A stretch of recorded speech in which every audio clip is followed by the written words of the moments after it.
bienvenidos, bienvenidas. En nombre de Tzavta, Centro, ahora Usina Cultural, porque tenemos nuevo logo y nuevo banner, el periódico Nación y Meretz Argentina, les damos la bienvenida. Creo que vamos a conformar un grupo de autoayuda, la verdad. Yo le preguntaría por qué vienen a sufrir, pero bueno, muy judío esto de venir a sufrir con estos temas. Desde el periódico venimos sacando algunos artículos para quienes quieran, después de la charla, profundizar más, están bienvenidos a hacerlo.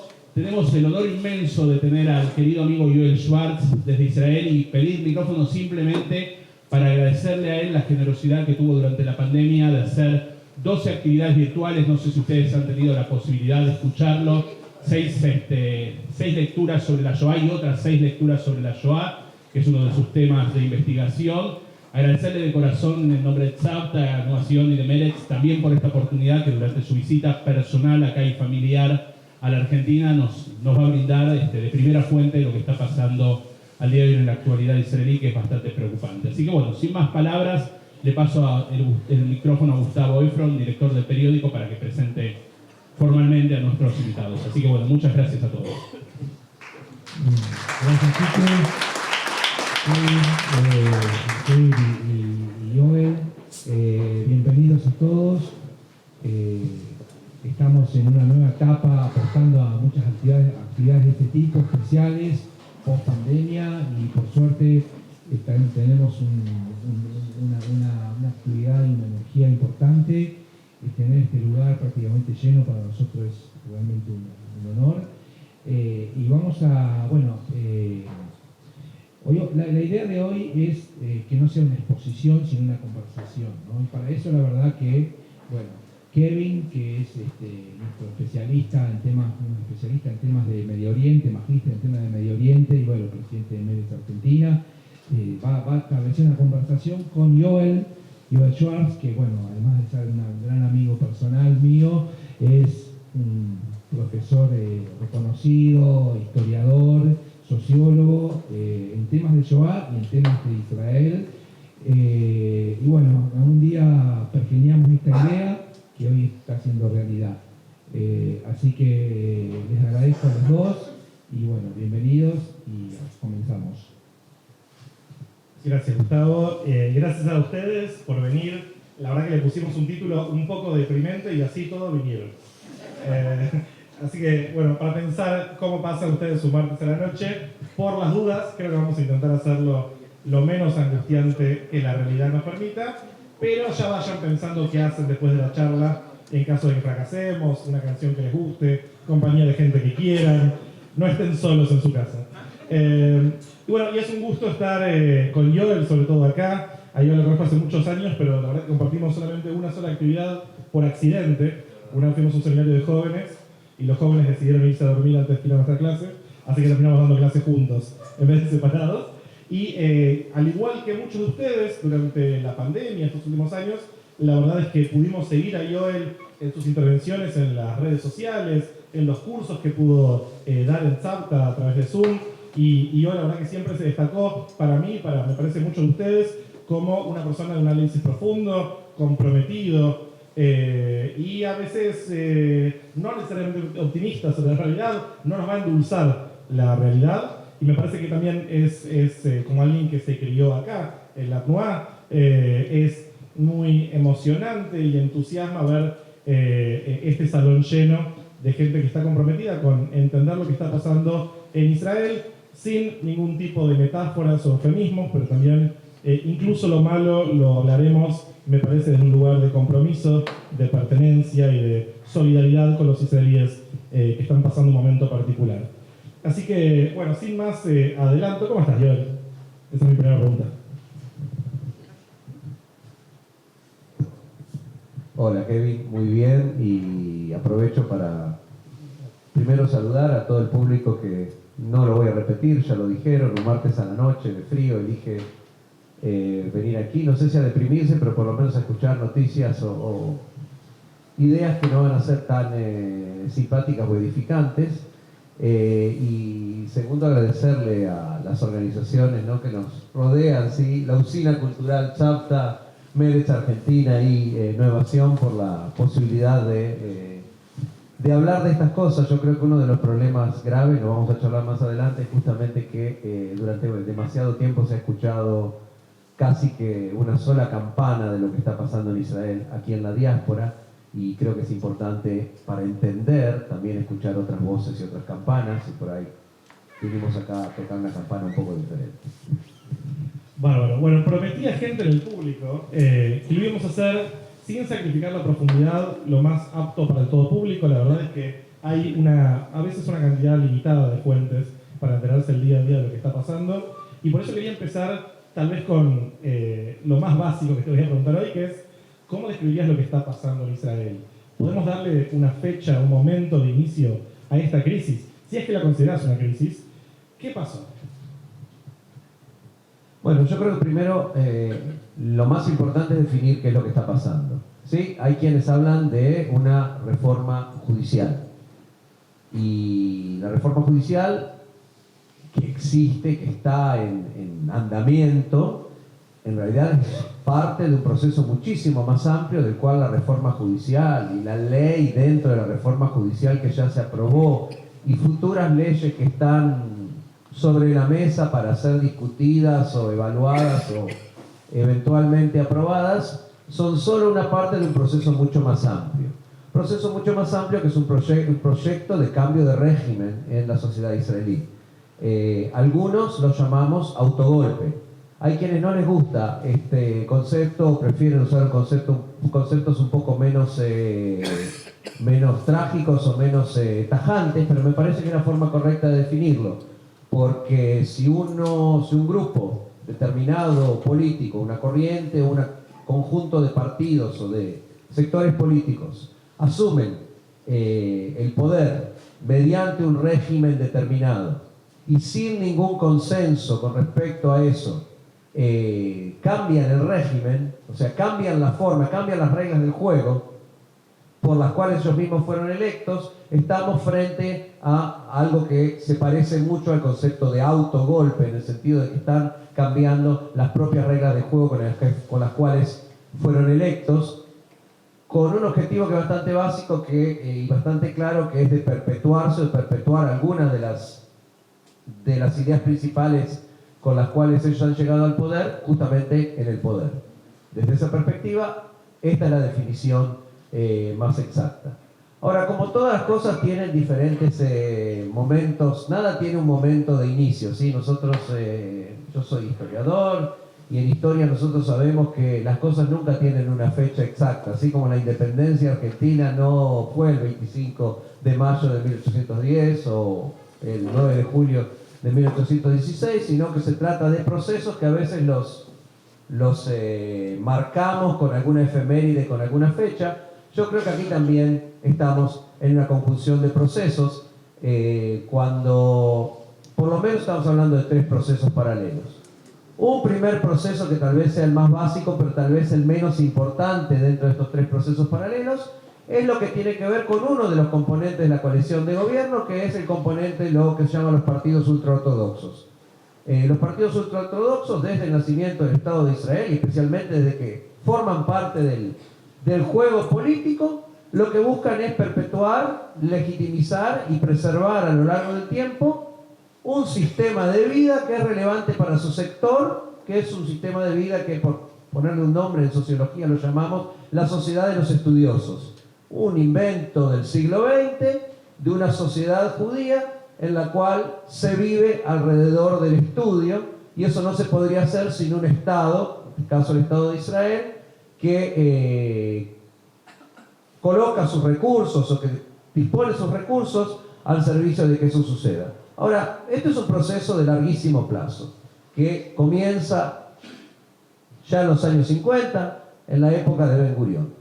A ese proceso que se ha ido acentuando, que ha ido escalando, que ha ido tomando posiciones cada vez más radicales en algunos aspectos a lo largo del tiempo, se le suma otro proceso que no tiene absolutamente nada que ver con esto, y que es la radicalización de lo que llamamos el sionismo religioso, que es un proceso que comienza especialmente con la Guerra de los 6 días, o que se cristaliza a partir de la Guerra de los 6 Días y el fenómeno del movimiento de los colonos en los territorios ocupados. Ese es un fenómeno que tiene también sus etapas, ¿sí? Que en los años 70 va a contar con cierto grado de apoyo institucional de algunos partidos, de algunos grupos dentro de la política, que en los años 80 va a comenzar a radicalizarse cada vez más, que va a sufrir un cimbronazo muy fuerte con los acuerdos de Oslo, que va a llevar a una radicalización mayor representada en el asesinato de Yitzhak Rabin y que a lo largo de los años ha ido radicalizándose cada vez más. Hasta el punto de que hoy en día, claramente, lo que queda del sionismo religioso, la actual metamorfosis del sionismo religioso, es de alguna manera el motor, por lo menos el motor ideológico, por detrás de estos procesos de transformación del régimen israelí en algo no democrático. Y el tercer proceso es mucho más reciente y tiene que ver con el fenómeno de lo que sucede dentro del partido más grande de Israel, si bien nunca el partido mayoritario. Hablamos del Likud. El Likud terminó transformándose en un unipersonal, es decir, terminó transformándose en un partido que responde básicamente a un líder que es Benjamin Netanyahu, y Benjamin Netanyahu a lo largo de su historia como líder político ha ido cambiando sus posiciones con respecto a el régimen israelí. Nosotros no tenemos que irnos muy lejos. Nosotros podemos agarrar grabaciones y filmaciones y videos de Bibi Netanyahu de 2012, 2013, donde él se opone tajantemente a cualquier reforma judicial, se opone tajantemente a todas las cosas que hoy en día su gobierno está impulsando, explicando la importancia de la independencia de la Corte Suprema de Justicia, de la independencia de lo que se llama el procurador del Estado, de lo que se llama el consejero legal del Estado, de todas las organizaciones cuya libertad de acción hoy en día están tratando de ser coartadas. Hasta solamente 10, 11, 12 años atrás, Bibi Netanyahu, los grandes defensores, inclusive dentro de su propio partido, de su independencia. ¿Por qué cambió esto? Por una serie de factores que para mí uno de los más importantes es su propia situación judicial, el hecho de que Netanyahu en los últimos 7, 8 años está comprometido en diversos procesos, algunos que probablemente terminen en nada o en algún arreglo menor, pero algunos que comprometen inclusive a medio o largo plazo, podrían comprometer su libertad personal y la de sus allegados más cercanos. En paralelo a eso, él ha ido cambiando sus posiciones, sus posturas con relación a esta cuestión de la reforma del régimen, especialmente la reforma judicial, pero todo lo que viene después. A eso hay que sumarle que hoy en día Netanyahu es un líder más débil dentro de su propio partido, con muchos grupos que de alguna manera lo tienen agarrado, en el sentido de que lo tienen, de que lo apuntalan, pero al mismo tiempo sospechan de hasta qué punto él puede ser fiel a los principios, a estos principios que hoy en día de alguna manera están rigiendo el gobierno, y por lo tanto es un líder que, a mi modo de ver, hay quienes discuten esto y dicen que es toda una maniobra maquiavélica de Netanyahu para perpetuarse en el poder y salir de la mejor forma posible. Yo creo que en gran medida es un líder sitiado dentro de su propio partido. Otra vez, hay posiciones o interpretaciones diferentes, esta es la que yo creo que es lo correcto. Entonces juntaron estas tres cosas para dar lugar a aquello que nosotros llamamos autogolpe. Pido perdón si me extendí en la pregunta, pero me parece que es importante entender quiénes son los jugadores en esta historia. No, totalmente, lo hiciste mucho más breve de lo que yo hubiese podido hacer, por si no estuvieron siguiendo, igual de una forma muy sintética, y sin apuntes, debo decir, nos resumió la dinámica que hay al interior de cada uno de los partidos de la coalición, de gobierno. Recuerden que si alguno de estos partidos se fuera del gobierno, deja de haber gobierno. Los israelíes irían de vuelta a votar. Por lo tanto, Netanyahu no está en una posición envidiable tampoco, ¿no? Ante toda esta dinámica que describe Joel. Ahora, yo le quiero una cosita. Sí. Solamente una cosita que a esto hay que sumarle que si hay algo que caracteriza a Netanyahu como líder político, que es un gran lector de encuestas y de opinión pública, tal vez uno de los primeros que introdujo En Israel ya en los años 90 todo el tema de la investigación de mercado política y el tema de el trabajo con encuestas con algunos de los popes más importantes de este tema en el mundo, y Netanyahu lee las mismas encuestas que leemos todos y algunas mucho mejores. Él sabe que si hoy en día hubiera elecciones no tendría coalición, por lo menos no esta, no tendría ninguna posibilidad de tener coalición, y su propio partido, con todos los compromisos que su partido tiene con sus sectores, digamos, más afines o con sus votantes naturales, no tendría ninguna posibilidad de tener las cuotas de poder que en este momento tiene, aunque podría ser parte de un eventual gobierno de centro, alguna cosa. Y por lo tanto va a hacer todo lo posible para salvar este gobierno, que dure hasta su final natural. Me olvidé de decirles, por cierto, que va a dar tiempo al final para sus preguntas. No es que esto va a ser solamente una conversación entre nosotros dos, vamos a intentar la mayor cantidad de preguntas del público posible hacia el final de la actividad. Y te quería preguntar, Joel, frente a todo esto que vos estabas describiendo, si no me equivoco, este gobierno empezó a fines de diciembre, después de las elecciones de noviembre. Muy poco tiempo después, el 4 o el 6 de enero, el ministro de Justicia, Yariv Levin, anunció lo que ya todo el mundo veía venir, que era este paquete de reformas. ¿Te imaginabas en ese momento que iba a empezar este caos?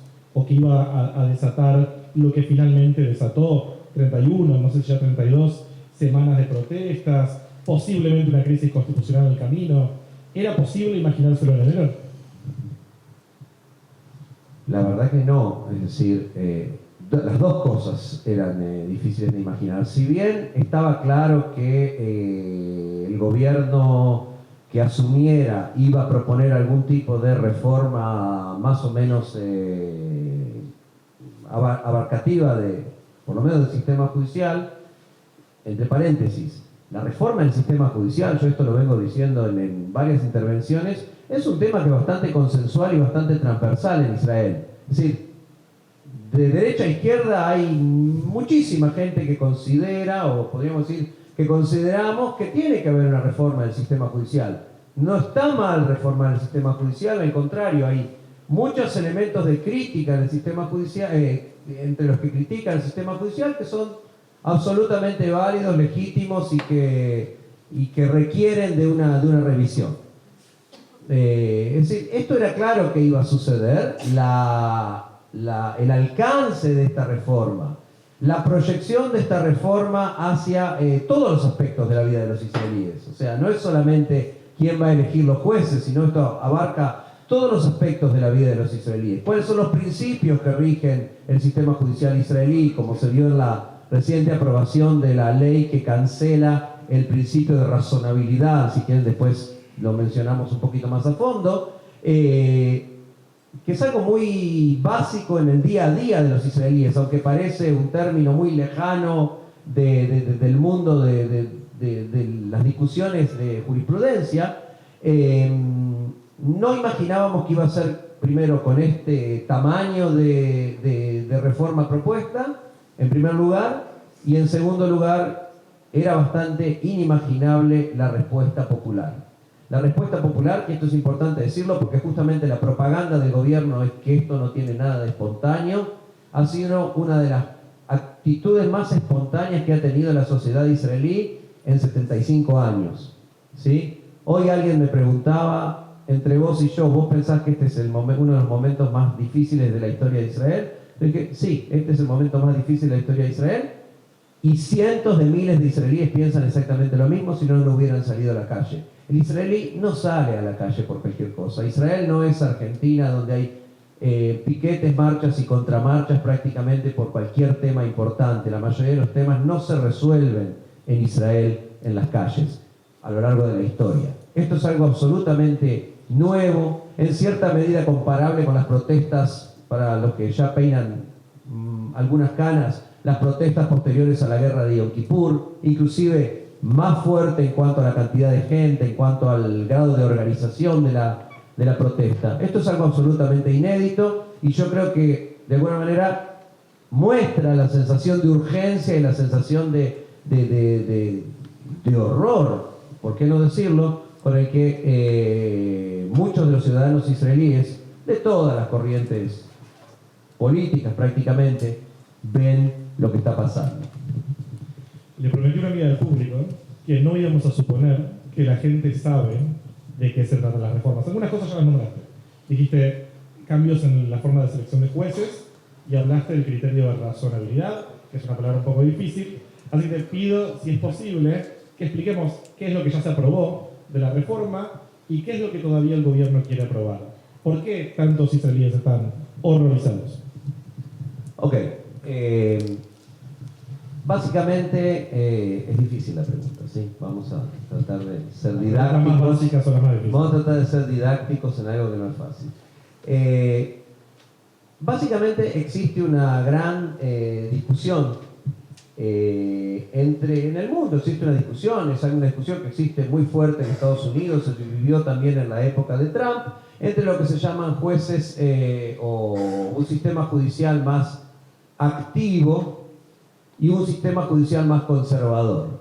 El sistema judicial más conservador básicamente es un sistema judicial que, si bien existe independencia de poderes, se coloca en un plano de cierto grado de abstención con relación a decisiones del poder político. ¿Sí? El poder político tiene derecho a tomar decisiones y el sistema judicial, salvo en casos muy excepcionales, no interviene.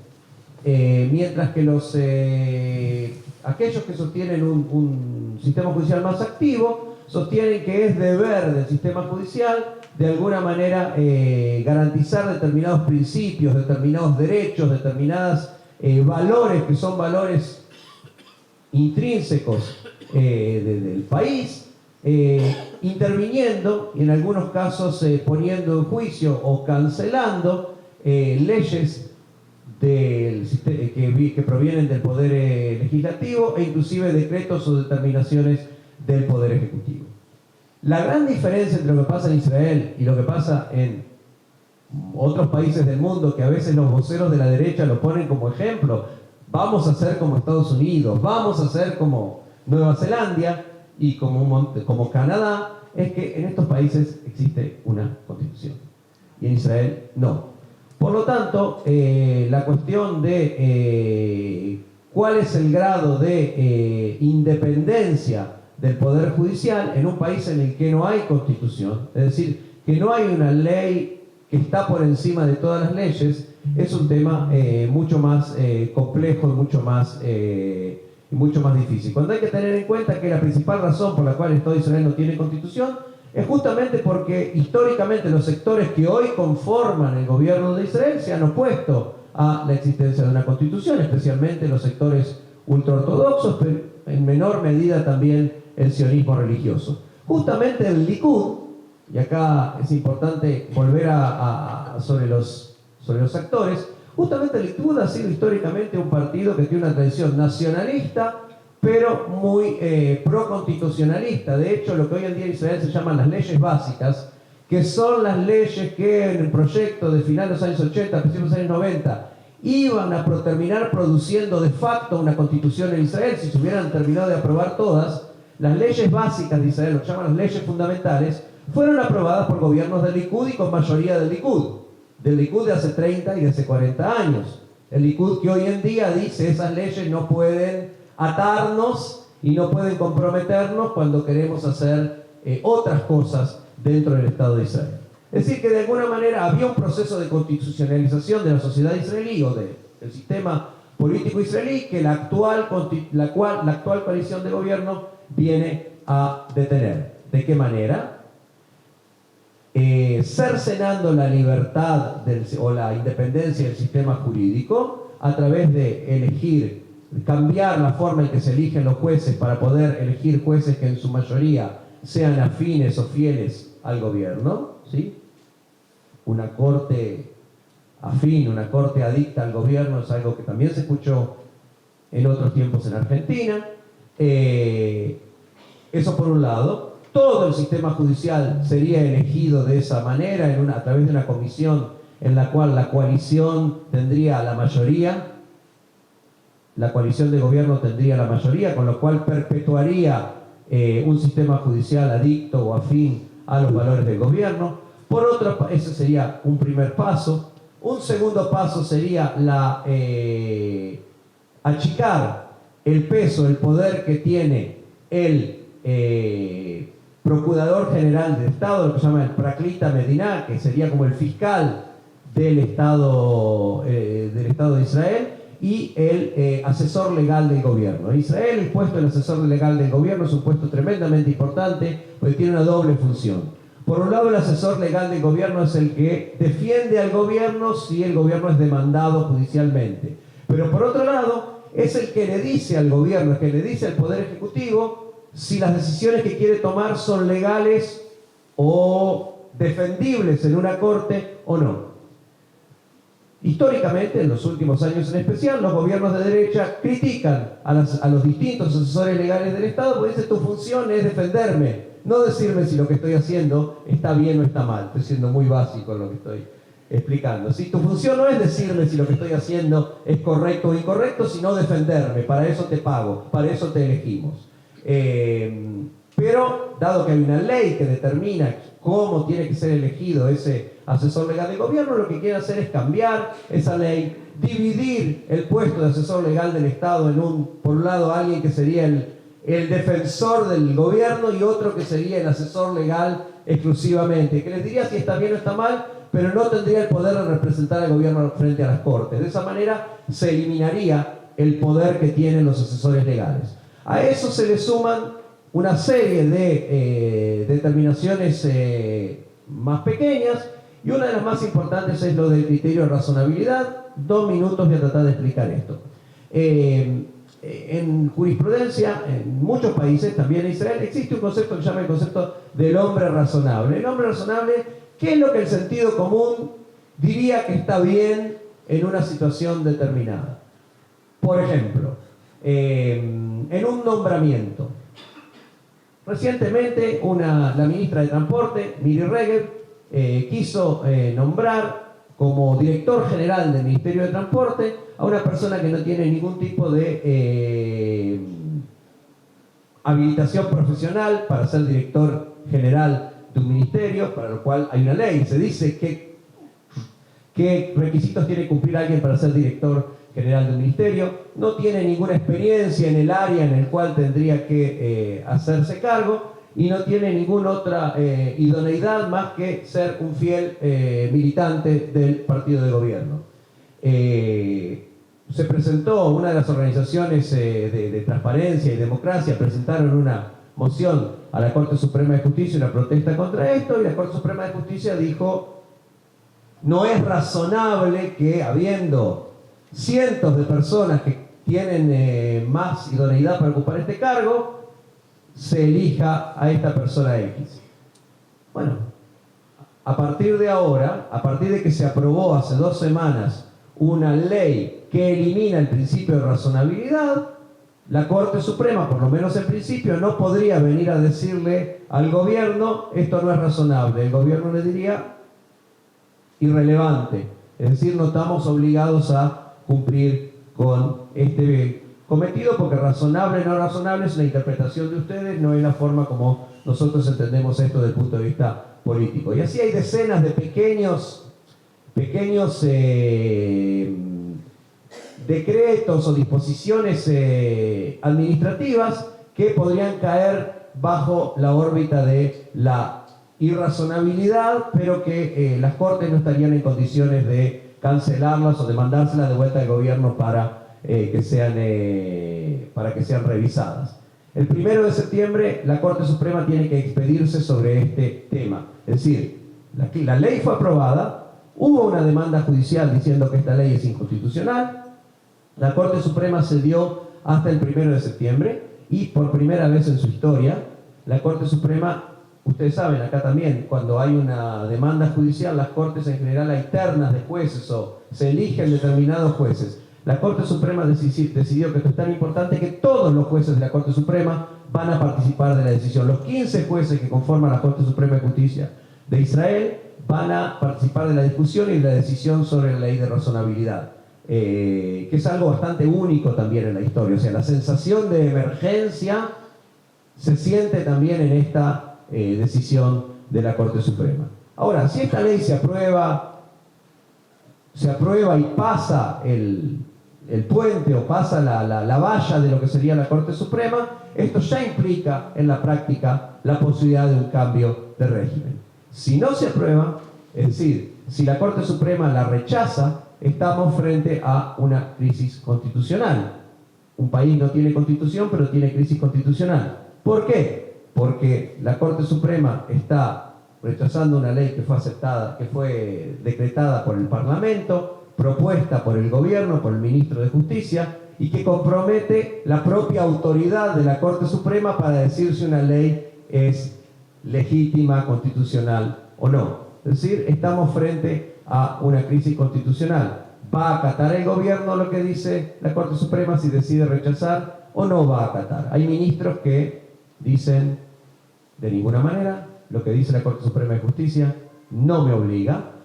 Netanyahu, cuando habla en inglés con la prensa norteamericana,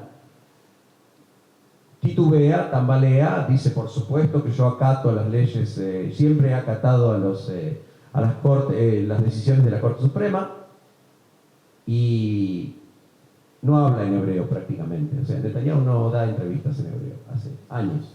Entonces, lo que dice es solo lo que dicen los marcos más internos de su partido, y que a veces sí, llegan a los medios o son filtrados a los medios por sus allegados o a veces por el propio Netanyahu. Pero estamos a 15 días o a 20 días de una crisis sin precedentes en la historia de Israel, constitucional. Siento que ya puedo escuchar a los voceros del gobierno diciendo que la Corte, con cara de piedra, tiene un conflicto de intereses al determinar por las propias atribuciones de la Corte, como si el primer ministro imputado no tuviera un conflicto de intereses al expresarse sobre una reforma que lo va a dejar zafar. O cualquiera de los ministros que está esperando que esto se apruebe para nombrar a sus allegados sin tenerle que rendir cuentas a nadie, por ejemplo. Claro. En esencia, y corregime si lo ves distinto, todos estos cambios que vos describiste de forma breve, porque la verdad que son complejos, todos apuntan a lo mismo, básicamente, limitar la competencia del Poder Judicial, colonizar incluso lo que queda del Poder Judicial por la política del Poder Ejecutivo, y por lo tanto maximizar las atribuciones del Poder Ejecutivo en un país que entonces se quedaría sin límites de otro poder y sin límites porque no hay Constitución. O sea, un Poder Ejecutivo casi sin límites. O sea, y por lo tanto, aunque la gente vote, podríamos discutir entonces si eso es una democracia, ¿no? Si pensamos que la democracia implica pesos y contrapesos. No solamente eso, sino que, por ejemplo, otra pequeña medida administrativa. Hasta ahora, el Supremo Tribunal Electoral, ¿sí? Existe aquí en Argentina, existe en todo el mundo, existe también en Israel un tribunal electoral, ¿sí? El Tribunal Electoral, hasta ahora, históricamente, desde que hay elecciones en Israel, está presidido por un juez, un ex juez de la Corte Suprema. Hay una medida administrativa, no es una ley, esto no necesita ni siquiera una ley, una medida administrativa que la propuso el ministro de Justicia, de que el próximo jefe del Supremo Tribunal Electoral sea un funcionario elegido por el ministro de Justicia. ¿Sí? Ahora, en Israel, cada vez que hay elecciones, les cuento a los que no saben, hay demandas de partidos para que otros partidos sean cancelados, como se dice ahora, ¿sí? Para que no se puedan presentar otros partidos a las elecciones. Lo más clásico es que los partidos de derecha proponen que los partidos árabes no puedan presentarse a elecciones porque, como no reconocen el carácter judío y democrático del Estado de Israel, no deberían presentarse a elecciones. Del otro lado, siempre hay la demanda de que los partidos que tienen algún tipo de contenido racista en sus plataformas, o que sus candidatos han estado implicados en actos de terror judío, como por ejemplo nuestro conocido Ben Gvir, no deberían presentarse a elecciones, justamente por violar otros aspectos, otros principios de lo que es la jurisprudencia israelí, ya que no hay constitución. Un empleado dependiente del ministro de Justicia haría lo que le dice el ministro de Justicia, es decir, alguien que es juez y parte en este caso. El juez se transformaría en parte y por lo tanto perfectamente podría darse una situación en que uno o más partidos que hoy en día forman parte del mapa político de Israel no puedan presentarse a las próximas elecciones, lo cual alteraría significativamente el mapa político de Israel, porque como ustedes saben, en Israel las elecciones son optativas, son voluntarias, y el que no se sienta representado no es que va a correr a buscar el otro que lo representa, sino que se va a quedar en su casa. Con lo cual, por ejemplo, ¿qué pasaría si el 20% de ciudadanos árabes que viven en Israel se quedan en su casa, o en gran mayoría se quedan en su casa y no van a votar? Esto implica una determinada conformación del mapa político. Y así con cualquier otro grupo, con cualquier otro sector. Por lo tanto, la cuestión de quién determina quién puede presentarse a elecciones, que otra vez, en este caso depende de una pequeña decisión administrativa, pero puede dar lugar a algo mucho más grande, es definitorio, o sea, implica que, por ejemplo, quienes hoy en día, o puede implicar que quienes hoy en día están en el poder, sigan en el poder por los siglos de los siglos, de alguna manera. Y sí, y eso no es democrático. No es democrático, claramente. Ahora, todo esto surge en un contexto, ¿no? Y vos hablaste un poco sobre las características de este gobierno, pero te quería preguntar, Netanyahu está en el gobierno casi sin interrupción, tuvimos una pausita con el gobierno del cambio anterior, esa coalición variopinta que duró un año y monedas. Pero la reacción surge también frente a un gobierno en particular. Entonces te quería preguntar si vos ves a este gobierno como una continuidad en relación a los gobiernos anteriores de Netanyahu, o si ves señales claras de ruptura que permiten que este proceso se dé en este momento, tanto la propuesta de la reforma como la reacción a la reforma. No, yo creo que claramente, lo mencioné un poquito, yo creo que estamos frente a una ruptura. Y creo que la mejor forma de entender que estamos frente a una ruptura es mirar quiénes son los que protestan. A ver, históricamente, a pesar de que Netanyahu siempre fue, de alguna manera, al mismo tiempo que el último caudillo tal vez de la sociedad israelí, también siempre fue un bicho raro en la política israelí. Es alguien que viene de afuera, inclusive viene de afuera, él se educó en Estados Unidos, sus títulos fueron en Estados Unidos, se sabe que en determinados de los primeros años de su vida adulta los hizo en Estados Unidos y podría haberse integrado perfectamente en la política en el Partido Republicano y no hubiera desentonado para nada allí. Sin embargo, durante los sucesivos gobiernos de Netanyahu siempre ha habido una especie de modus vivendi con lo que podemos llamar los motores o los pilares de la sociedad israelí. Si hablamos del mundo económico, ¿sí? Netanyahu fue uno de los grandes impulsores, primero como ministro de Finanzas en la época de Ariel Sharon como primer ministro, luego como primer ministro, fue uno de los grandes impulsores de todo el tema de la alta tecnología, que sin duda cualquiera que sabe algo de Israel sabe que la industria de la alta tecnología es uno de los motores más significativos de la sociedad israelí y de la economía israelí. Netanyahu también ha alcanzado un modus vivendi con lo que se llama la fuerza de seguridad, tanto si hablamos de las Fuerzas Armadas como los sectores de inteligencia. Siempre se ha caracterizado, a veces en contra de sus propios ministros y de sus propios acólitos, de una postura bastante cercana y bastante fiel a las posturas de los líderes de las organizaciones de seguridad y del ejército, que acostumbran ser bastante moderadas, ¿sí? Contrariamente a lo que uno puede leer en cierto periodismo en América Latina. Justamente las fuerzas de seguridad y los líderes del ejército y en la plana mayor del ejército acostumbran ser muy moderados en cuanto al uso de la fuerza militar. Y Netanyahu siempre ha estado muy cercano a esas posturas, otra vez, inclusive peleando con sus propios ministros o generando conflictos con sus propios ministros para no romper con esos sectores. Y como dije antes, también con el sistema judicial, Netanyahu ha tenido siempre una postura de defensa de la independencia del Poder Judicial. Y ahora estamos no solamente frente a una situación de que todos esos sectores están protestando vivamente contra estas reformas, sino que hay un proceso de alejamiento. Y hay quienes dicen, y yo estoy convencido de que tienen razón, de que la reforma judicial es solo el primer paso de un proceso que va a continuar con una reforma de la academia, con una reforma de los medios de comunicación que ya está sobre la mesa. El ministro de Comunicación ya presentó una reforma del sistema de los medios de comunicación que acabaría con la independencia relativa que tienen los medios de comunicación, especialmente aquellos que pertenecen a capitales privados, empresas privadas dentro del Estado de Israel, y sí, también una reforma militar y una reforma de seguridad.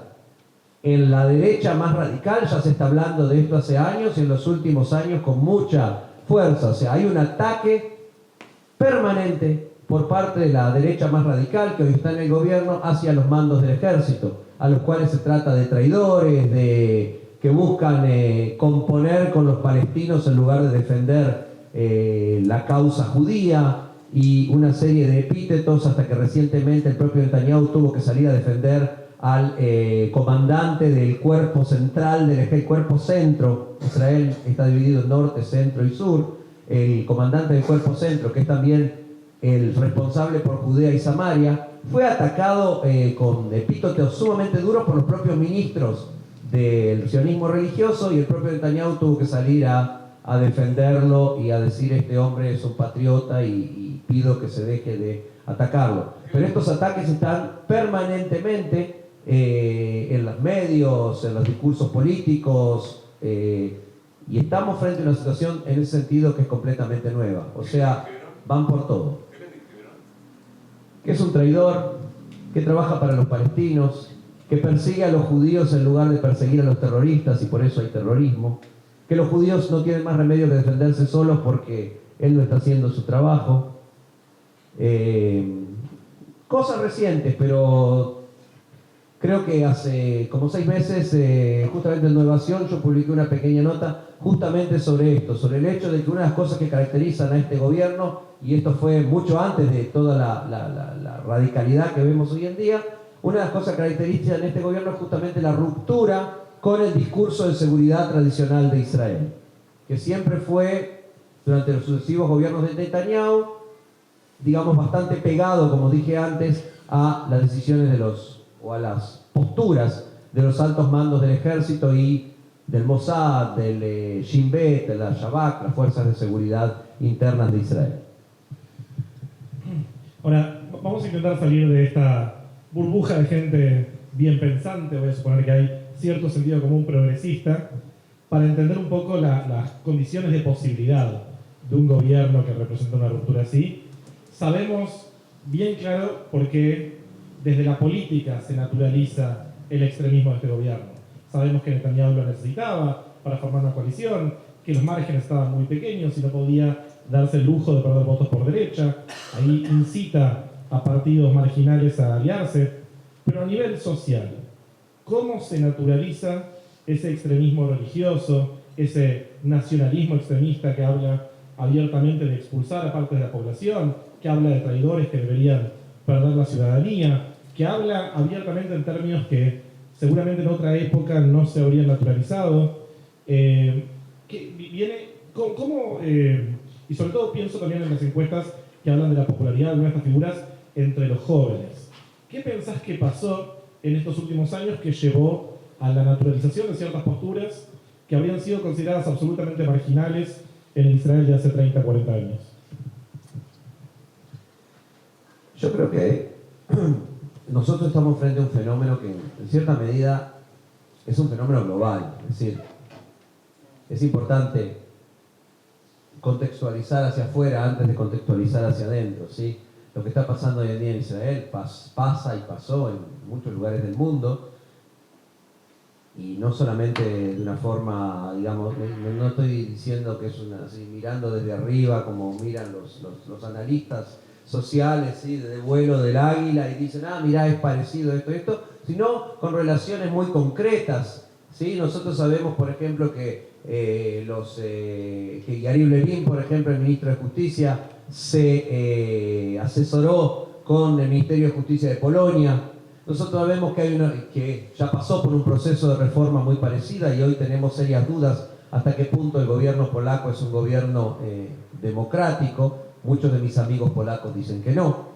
Ahora va a haber elecciones y vamos a ver lo que pasa en esas elecciones, pero sin duda hay un cercenamiento en Polonia, en Hungría, en varios países muy cercanos al gobierno de Netanyahu, de las libertades civiles, de las libertades sociales, de la libertad de expresión, de las comunidades minoritarias, de los derechos del conglomerado LGTB y de otros grupos. Y por encima de eso yo creo que hay un fenómeno que tiene que ver también con lo que podemos llamar la amenaza de la globalización. O sea, creo que la integración de Israel en una economía global que se dio muy fuerte en los últimos 30 años, ¿sí?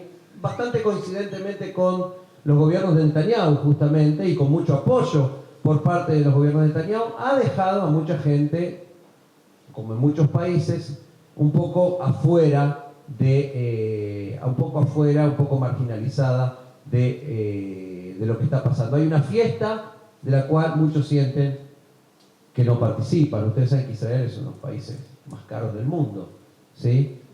Y hay algunos sectores que no se enteran de toda esa riqueza que se vive en algunos sectores de la sociedad israelí.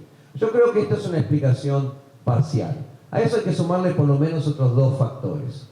Un factor es un factor histórico que tiene que ver con lo que nosotros llamamos la política de las identidades, ¿sí? Como creo que todo el mundo aquí sabe, en los años 50 hubo una gran alianza, una gran inmigración a Israel de judíos provenientes de los países del norte de África y de lo que llamamos los países árabes, los países musulmanes, que llegaron a un estado que ya estaba construyéndose, que ya estaba creándose en una matriz que era una matriz social, cultural y política, un poco diferente de aquello, muy diferente de aquello que ellos suponían o esperaban que los iba a recibir. Y sectores que fueron marginalizados y se sintieron marginalizados y que de alguna manera encontraron históricamente en el Likud una voz, pero que nunca terminaron, en parte por la propia, digamos, por el propio interés del Likud y de algunos partidos como Shas, que es un partido religioso sefaradí, de mantener viva la llama del rencor, de la rabia contra aquel histórico laborismo que gobernó el Estado de Israel. Y estas cosas afloran 40, 50, 60 años después, 70 años después en algunas cosas, en algunos casos estas cosas afloran y están a flor de piel de los nietos que fueron mal recibidos por aquellos laboristas, ¿sí? Los nietos de aquellos laboristas ya no tienen ni idea de lo que hicieron sus abuelos, pero los nietos de los inmigrantes del norte de África se acuerdan muy bien, o saben muy bien, o creen saber muy bien aquello por lo que pasaron sus abuelos. Y eso le quiero agregar dos cosas más que son más puntuales, pero son muy importantes. Hay todo un sector, especialmente en el sionismo religioso, que está profundamente motivado por una sensación de revancha contra lo que fue en 2005 lo que se llamó la desconexión. Para aquellos que no se acuerdan, gobierno de Sharon decide salir unilateralmente de la Franja de Gaza, cortando la presencia judía. 8 colonias que había en la Franja de Gaza sobre la costa fueron desmanteladas por un gobierno israelí del Likud. Después Sharon se va a otro partido, pero mientras esto se hace, Sharon es el líder del Likud, y esto produjo un quiebre muy grande dentro de lo que es la derecha israelí, y algunos sectores lo dicen claramente. Cada vez que uno les viene, ustedes están haciendo esto en forma unilateral, sin consultar, y ustedes consultaron cuando la desconexión, como a ustedes no les importó la desconexión, a nosotros no nos importa lo que pasa hoy en día con aquellos que se sienten muy dolidos por la pérdida de los derechos democráticos. Esto es algo que se dice claramente y que yo creo que es un factor muy importante para entender parte de ese proceso. Y una cuarta cosa, hay hace muchos años en Israel un discurso, así como en América Latina nosotros tenemos el discurso de la seguridad, y digamos que está basado en situaciones reales, pero que es fogoneado por algunos sectores políticos con intenciones que no siempre tienen que ver con defender la seguridad. En Israel hay un discurso muy fuerte de la gobernabilidad, ¿sí? En hebreo se dice Meshilut. Fundamentalmente la Meshilut, la gobernabilidad, es uno de los grandes lemas de la derecha israelí, lo ha sido históricamente. Hay lugares de Israel a los cuales la policía no llega, hay lugares de Israel a los que la policía tiene miedo de entrar, los beduinos en el Negev hacen lo que quieren, los árabes en algunas ciudades mixtas hay mucho delito y hay muchos problemas de portación de armas y demás. Tenemos que tener un gobierno fuerte, un gobierno que venga y ponga mano dura para volver a generar una sensación de seguridad en todo el territorio israelí. Otra vez, hablamos de una sensación de seguridad, ¿sí? En la práctica, desde que este gobierno asumió, han pasado 7 meses, casi 8, el número de asesinatos en las ciudades árabes se triplicó. O sea, en la práctica no está habiendo mucha gobernabilidad, sino todo lo contrario, pero yo creo que parte de las razones por las cuales algunos sectores radicalizados de este gobierno han ganado popularidad, especialmente si hablamos concretamente de Ben Gvir. Ben Gvir estaba muy fuerte con ese gobierno, de hecho él exigió ser el ministro de Policía o de Seguridad Nacional, como se llama hoy en día, justamente para traer esa gobernabilidad, y yo creo que en ese sentido tuvo una campaña muy hábil, porque tocó un punto muy sensible de muchas personas de la periferia de Israel. La campaña fue muy hábil, la gestión hasta este momento, independientemente de lo que yo pienso ideológicamente de unos tipos más horribles que ha dado la política israelí, la gestión está siendo desastrosa, o sea, inclusive para sus propios términos está siendo desastrosa. No se preocupen, ya van a encontrar a quien echarle la culpa, ellos nunca van a tener la culpa de que las cosas no están funcionando. Yo igual el otro día lo vi a Ben Gvir de uniforme y me sentí muy seguro, un uniforme que alguien le cosió. Tengo 2 preguntas más y vamos a pasar al público. Una tiene que ver con esto que venías diciendo. Durante mucho tiempo escuchamos que la sociedad israelí, a pesar de sus contradicciones internas, a pesar de sus divisiones, sus clivajes, se mantenía unida frente a la existencia de una amenaza externa, como una olla de presión que eventualmente, tal vez cuando se resolviera el conflicto con los palestinos, se iba a explotar. Estamos muy lejos de la resolución, no hay ningún avance hace mucho tiempo. Mi duda es si pensás que esto explota en parte porque el problema palestino parece haber caído en el ranking de prioridades de los israelíes y eso permite que salgan a flote estas contradicciones que se vienen fortaleciendo en el tiempo. Mira, honestamente no me queda claro que así sea, porque el problema palestino está dormido hace muchos años. O sea, el problema palestino o algún tipo de proceso que tenga que ver con algo que los cuales haya un interlocutor palestino, sea A, sea B, para una cosa, para un proyecto así o para otro tipo de proyecto, es algo que está en el congelador hace mucho tiempo, ¿sí? Y no ha habido ningún avance significativo en esa área o ningún cambio significativo en esa área en los últimos años, ¿sí? El último, digamos, movimiento en ese sentido, para los que se acuerdan, fue el acuerdo del siglo que propuso Donald Trump, Que duró un mes. que lo escribió Netanyahu, o sea, como dice, ¿sí?, el Tanaj, Trump, ¿sí? La voz era la voz de Trump, pero el texto era el texto de Bibi, ¿sí? Claramente era un proyecto, era un acuerdo, una propuesta que absolutamente contemplaba todos los intereses israelíes y de hecho no hubo ningún interlocutor palestino con el cual siquiera compartir si estaban medianamente de acuerdo con una base para iniciar una negociación a partir de eso. Entonces, por un lado, yo creo que la contradicción interna, en todo caso, se da a partir del hecho de que el tema palestino está presente acá. Está presente a partir de que, como dije antes, el motor ideológico de todo esto, de todo este cambio, de toda esta reforma, es el sionismo religioso. Y lo que quiere el sionismo religioso es anexar Judea y Samaria y generar un régimen de apartheid. ¿Sí? Que yo no voy a entrar ahora en la discusión de si ya estamos en un régimen de apartheid en Judea y Samaria o todavía no estamos, pero estamos cerquita. Hay una discusión sobre eso. Hay quienes dicen que ya hay que hablar de apartheid, hay quienes dicen que estamos aún a cierta distancia de eso. Me parece una discusión semántica. En lo concreto, el sionismo religioso quiere eso. O sea, y todos los procesos que nosotros vemos apuntan en ese sentido. Desde los procesos legales, como por ejemplo la aprobación de presupuestos para caminos, para fortificaciones, para crear nuevas infraestructuras para las colonias en los territorios.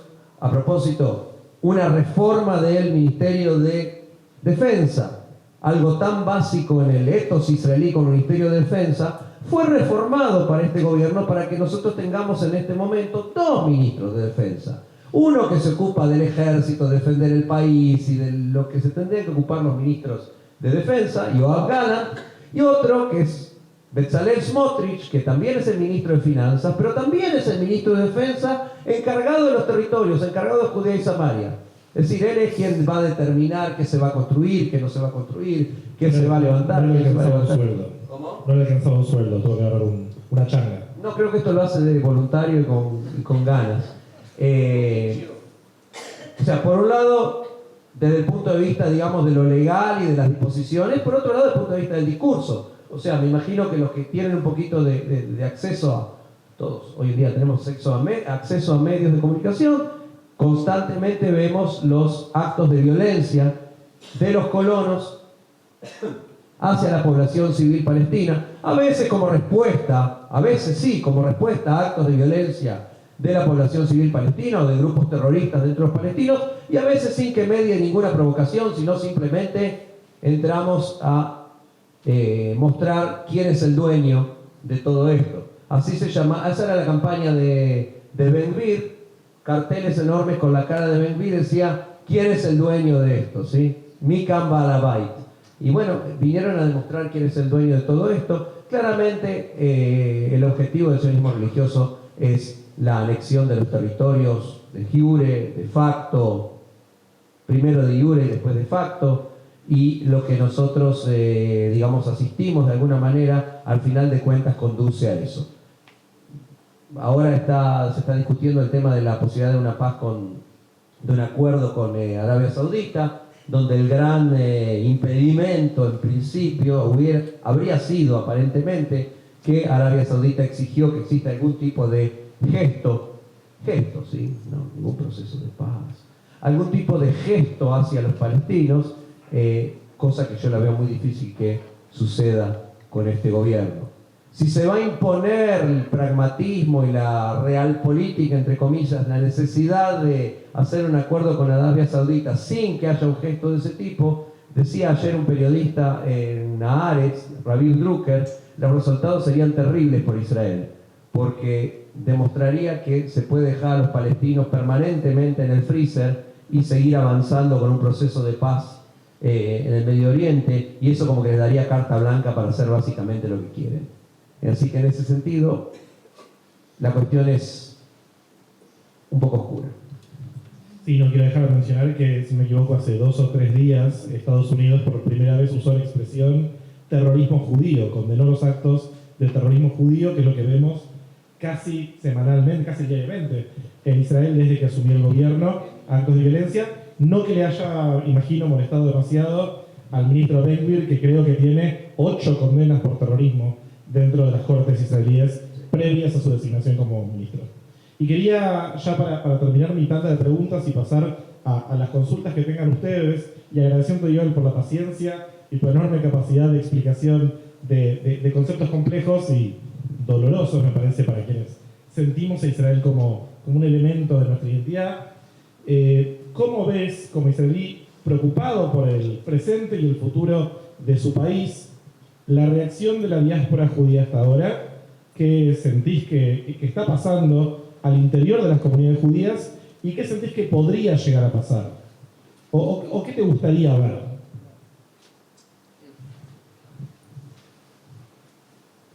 Gracias por la pregunta y por uno hace lo que puede, ¿no? Yo creo que lo mencioné al principio. Creo que uno de los problemas que hay en la diáspora es que todo esto genera mucha confusión, ¿sí? Porque, bueno, hay protestas en Israel, hay gente que está en contra del gobierno. No sé si en la diáspora se llega a dimensionar la gravedad, y especialmente hablo de las diásporas latinoamericanas con las que tengo un poco más de contacto personal.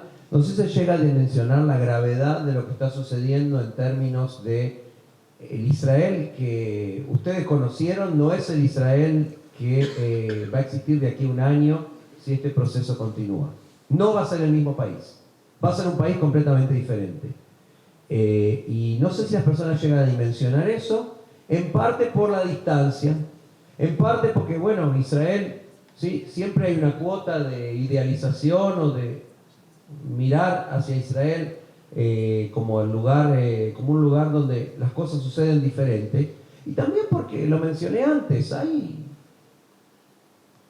una voz comunitaria importante, hay sectores de las comunidades judías acá en Argentina con mucha fuerza, pero no solamente en Argentina, que de alguna manera son afines, no sé si ideológicamente o por esa vieja tradición de que los trapitos sucios los lavamos en casa, son de alguna manera afines a este gobierno, a lo que ellos entienden que es este gobierno. Otra vez vuelvo a repetir, yo estoy seguro que hay mucha distancia entre lo que ellos entienden que es este gobierno y lo que este gobierno en las prácticas está haciendo. Le he leído algunos comentarios, por ejemplo, algunos líderes comunitarios aquí en Argentina, en las redes sociales, defendiendo la reforma judicial, solo que cuando ellos explican la reforma judicial, no es la misma reforma judicial que nosotros los israelíes estamos viviendo en casa. Es algo mucho más light, mucho más parve, mucho más técnico y administrativo, y no este terremoto del régimen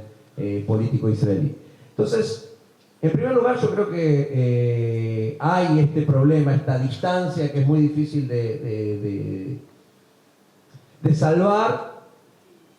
De alguna manera estamos acá para eso. O sea, parte de la idea de esa actividad justamente es poder tratar de salvar esa distancia, y parte de lo que se hace a través, por ejemplo, de lo que ustedes han hecho en Meretz, en Innovación, de transmitir un poco de las voces de la protesta y de las voces de aquellos que plantean una visión diferente. Creo que justamente tiene que ver con eso.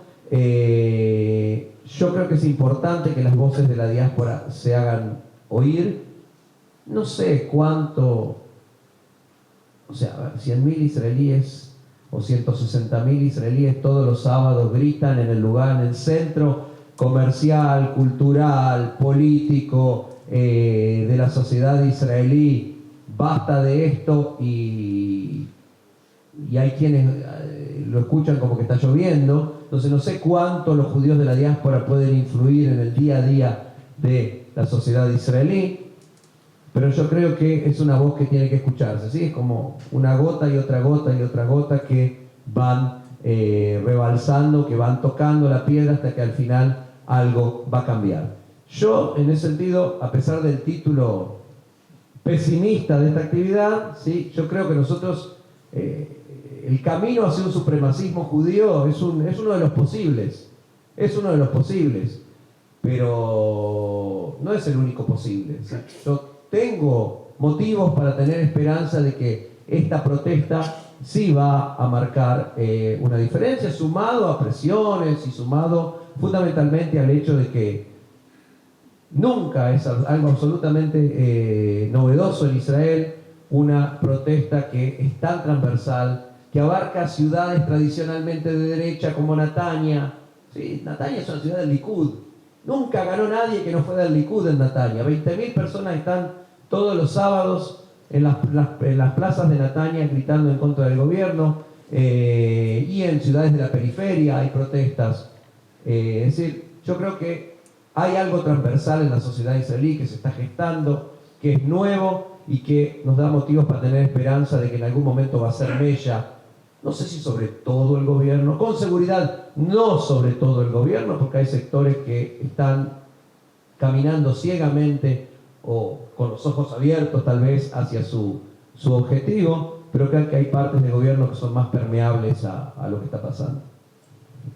Y con esa nota optimista, y antes de pasar a sus preguntas, aprovecho para comentarles que, bueno, las 3 organizaciones que están atrás de esta actividad, somos parte junto a muchas organizaciones más de un acto que se va a hacer la semana que viene, el 17 de agosto, en el auditorio de Judaica Belgrano. Seguramente les hagamos llegar una invitación, si no les llegó todavía, donde intentamos sumar nuestras voces desde Buenos Aires a las docenas de manifestaciones que se hicieron a lo largo del mundo. Tal vez no resolvamos nada, tal vez nadie nos escuche, pero al menos vamos a tener la certeza de que algo hicimos y que vamos a intentar ser la mayor cantidad de personas posibles y hacer llegar el mensaje de que hay al menos un sector de la comunidad judía que ve con preocupación y no con indiferencia el decaimiento del régimen democrático del Estado de Israel, y también expresando nuestra solidaridad con quienes están hace ya 7 meses en las calles. Así que bueno. Una cosita, Kevin, antes de las preguntas, seguramente alguno de ustedes ya escuchó esto, pero David Grossman, el gran escritor israelí que participa activamente de las manifestaciones y que ha dado discursos en varios de ellos, cuenta siempre esta anécdota. Me parece muy relevante para lo que estamos hablando en estos últimos minutos. Dice David Grossman que durante la guerra de Vietnam había un señor que se paraba todos los días durante horas y horas y horas enfrente de la Casa Blanca con un cartel que decía "Paren la guerra". Y meses y meses y meses y meses el hombre estuvo con el cartel, en el calor, en la lluvia, en la nieve, en el frío, y hasta que un periodista le vino a entrevistar y le preguntó: ¿usted realmente cree que con ese cartel va a cambiar algo? El tipo dice: no, yo no estoy con el cartel, yo no creo que yo voy a cambiar algo, pero por lo menos yo estoy acá con este cartel para que no me cambien a mí. Yo creo que si muchos vamos a estar con un cartel para que no nos cambien, al final eso sí va a hacer la diferencia. Muchas gracias.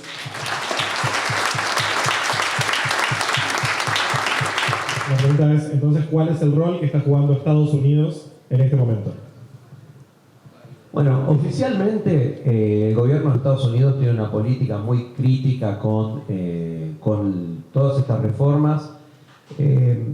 Hay que decir 2 cosas. Netanyahu y Biden se conocen hace muchísimos años, ¿sí? Primero porque Biden ya está en la política desde mitad del siglo pasado y Netanyahu básicamente también, ¿sí? Porque comenzó muy joven su carrera diplomática en Estados Unidos. Sí, se conocen desde hace muchos años. Se conocen no quiere decir que se simpaticen, y no se olviden de que Biden, antes de ser presidente, fue vicepresidente de Obama, y durante la gestión Obama Netanyahu tuvo un rol muy importante, básicamente a favor del Partido Republicano, como un vocero más del Partido Republicano en contra de las políticas de Obama en el Medio Oriente, especialmente todo lo que tenía que ver con el famoso acuerdo con Irán, cosa que seguramente dejó a un buen sector del Partido Demócrata y a Biden, que estuvo en el medio de ese proceso, con la sangre en el ojo y con mucha mala sangre con respecto a Netanyahu. Nominalmente el gobierno de Estados Unidos tiene una política muy crítica que se ha demostrado, por ejemplo, en el hecho de que a 8 meses de haber asumido todavía no se han encontrado públicamente. Netanyahu no ha sido invitado a la Casa Blanca, cosa que es una tradición en Israel, por lo menos desde la época de Levi Eshkol, que todos los primeros ministros de Israel son invitados. Lo primero que hacen es viajar a Estados Unidos. Sí, estamos hablando de fines de los 60. Esto ha sido una tradición que se ha respetado con primeros ministros de izquierda, de derecha, del centro, independientemente del color político. Y hoy en día eso no está sucediendo. Es una señal, ¿sí? En diplomacia es una señal del alejamiento. Aparte que ha habido manifestaciones públicas del propio Biden de Anthony Blinken, que es el secretario de Estado, de preocupación. El propio embajador de Estados Unidos en Israel ha expresado su preocupación y públicamente con respecto a lo que está sucediendo con la reforma judicial y con futuras reformas en pauta. La postura oficial es si Israel va a perder su carácter democrático, se va a debilitar su carácter democrático, Estados Unidos va a tener que reevaluar de alguna manera su compromiso con el Estado de Israel. Yo tengo mis serias dudas de que esto va a pasar a mayores. O sea, si alguien está esperando que sea Biden el que salve a los israelíes de sí mismos, yo no esperaría. Primero porque tengo un defecto, yo nací acá. Entonces, nací en América Latina, entonces a mí me enseñaron de muy chiquito a no confiar mucho en la política norteamericana y en general ese prejuicio nunca me ha defraudado. Además porque hay intereses en juego, o sea, ahora estamos hablando de esta cuestión que decíamos antes del posible acuerdo con Arabia Saudita. El posible acuerdo con Arabia Saudita tiene que ver con un montón de intereses estratégicos, tiene que ver con debilitar el poder de China en Medio Oriente, tiene que ver con lo que está pasando con el acuerdo, con de alguna manera neutralizar el acuerdo que Arabia Saudita firmó con Irán. Son intereses geopolíticos tan grandes que si los israelíes van a tener más libertades civiles o menos libertades civiles, ni hablar de los palestinos, de los que nadie, más allá de lo nominal o de lo formal, así, de las declaraciones simbólicas, está muy preocupado por lo que ellos hagan. Yo creo que no va a influenciar demasiado. O sea, no allí buscaría yo la salvación. Por supuesto que tiene influencia, por supuesto que tiene peso, por supuesto que organizaciones civiles dentro de Estados Unidos pueden ejercer mucho peso. Por supuesto que desde el punto de vista económico esto tiene un peso, pero no diría que esto va a ser lo definitivo. Sobre todo, vuelvo a repetir, teniendo en cuenta que hay sectores muy fuertes, muy poderosos dentro del gobierno, a los que nada de esto les importa. Y bueno, y si Israel va a ser un caos, y bueno, y si Israel va a perder billones de dólares en inversiones, no sé si nos mueve tanto. Algunos sectores. Bueno, Smotrich dijo que él cuando sea ministro de Finanzas, ahora es ministro de Finanzas, él básicamente se va a basar en la Torá. Y si... ¿Para qué necesitas Estados Unidos si tenés aviones? Exacto, sí, una superpotencia mucho más antigua. ¿Más preguntas? Dentro de este proceso, retrospectivamente, ¿qué crítica le cabría a la centroizquierda israelí? Bueno, yo voy a decir cuál es mi crítica y voy a decir cuál es la crítica que se escucha por ahí, ¿sí? No necesariamente son las mismas. Yo creo que primero, no sé lo que es la centroizquierda israelí. Vamos a empezar por ahí. Hablamos de partidos políticos ahora, no hablamos digamos, de la sociedad o de sectores dentro de la sociedad, porque los que están en contra del actual cambio de régimen son mucho más que la centroizquierda, la izquierda. Sí, va mucho más allá, o sea, muchos sectores de derecha, e inclusive muy de derecha, e inclusive colonos, están en contra de lo que está pasando hoy en día. Sí, también en algunas colonias de los territorios hay manifestaciones en contra de lo que está pasando. Entonces esto va más allá. Ahora, si volvemos puntualmente a lo que llamamos los partidos de la centroizquierda, yo creo que ha habido cierto grado de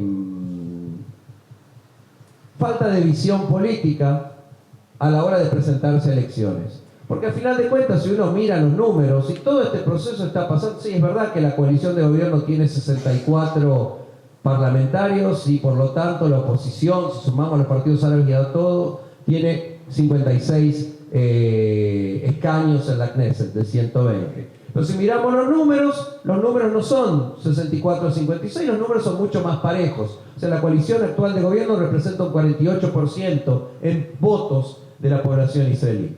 Lo que pasa es que, bueno, hay un sistema electoral que exigía cierto grado de renunciamiento por parte de algunos partidos, el laborismo y Meretz concretamente. Meretz intentó hasta último momento ser parte de una coalición más amplia de partidos que incluyera el laborismo. El laborismo enceguecido, Abodá, enceguecido con la posibilidad de volver a ser, digamos, su propio trauma, ¿sí? El dolor de, ¿no? ¿Cómo es el tango? La vergüenza de, ¿cómo es? El dolor de ya no ser, ¿sí?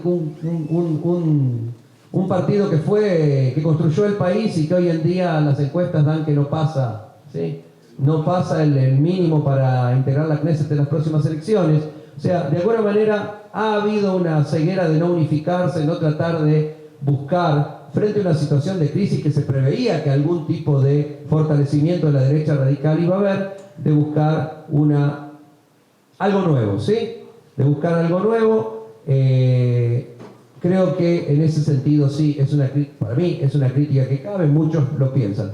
Hay otros que dicen, y lo voy a mencionar a pesar de que yo no estoy seguro de que sea del todo correcto, hay otros que dicen que la cancelación de Netanyahu por parte de los sectores liberales y de centro izquierda, o sea, la cancelación automática de Netanyahu terminó empujándolo a las fuerzas de la ultraderecha. Que si a Netanyahu le hicieran un guiño del otro lado y le dijeran, mirá, algo podemos hacer, correría a los brazos del centro, porque Netanyahu, supongo que yo no pretendo ni tengo la mínima intención de ser psicólogo de Netanyahu, pero me imagino que en algún momento con la almohada debe estar sufriendo bastante al ver quiénes son sus compañeros, sus aliados, con los cuales va a pasar a la historia, ¿sí? O sea, un tipo que es hijo de historiador, un tipo que lee historia, un tipo que soñó con ser Churchill, bueno, va a pasar a la historia como un amigo de Ben-Gvir. ¿Tenemos acá una pregunta? Bueno, yo pero quería consultar si vos no dijiste que también está gobernando, que usted quería preguntar si dentro de la coalición, claro, o dentro de varias situaciones que vos caracteriza la situación del discurso. Porque se está esperando un desgajamiento de lectura de una manera simple, ¿no? Para cambiar esta relación. En relación a lo último que se dijo, cuando fueron las elecciones, el apoyo del partido de centro derecha, nosotros miramos coalición Tibi y anti-Tibi, podíamos llegar a estar empatados si ven pasar. Pero si nos miramos por su lugar en el espectro ideológico, yo había calculado, inclusive contando abajo a la derecha, a la izquierda, que daba como un 60% de una derecha racional haciendo un cordón sanitario contra su trabajador, ¿cierto? ¿Y qué es lo que impide? Bibi, la asistencia de Bibi, actuó con todos y jorobó a todos, no se lo elegante, no le cumplió al último programa. Entonces, hay una manera de que se pueda canalizar estas protestas políticamente, porque a veces estas manifestaciones que son más espontáneas, que se hacen los partidos, hay una posibilidad, y finalmente parece que es una posibilidad ya correr a la derecha, pero no una derecha, estamos más en una derecha que está. Uy, tengo que repetir todo eso. Pero en resumen, para la grabación, Susana entonces pregunta ¿quién está acorralando a Netanyahu?